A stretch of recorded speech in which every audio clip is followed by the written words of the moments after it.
Освоить очередной грант зарубежного донора – это, конечно, дело святое. Своими силами мы давно почти ничего не умеем делать, а тех, кто это все-таки делает, не ценим. Благодаря усилиям ныне 92-летней Бибюры Кадралиевой и молодого тогда сотрудника КГБ Болота Абдрахманова, 30 лет назад, летом 91 года, в Чонгташе было найдено захоронение 137 репрессированных деятелей. Среди сброшенных в шахту были и тела Юсупа Абдрахманова, Тюрекула Айтматова, Баялы Исакеева, Иманалы Айдарбекова, Касыма Тыныстанова и многих других.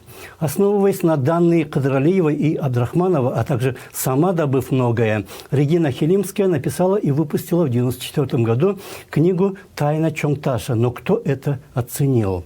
Месяц назад, 1 сентября, она умерла в безвестности, не получив за свою жизнь никаких наград, а ее книга до сих пор не переведена на кыргызский язык. На неделе правозащитное движение «Берлинё-Кыргызстан» провело в Чонгташе в мемориальном комплексе Атабеит форум памяти Хилимской.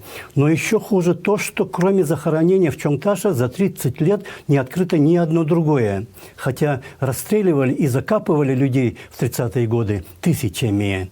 И происходит это потому, что архивы спецслужб сразу после Чонгташа засекретили.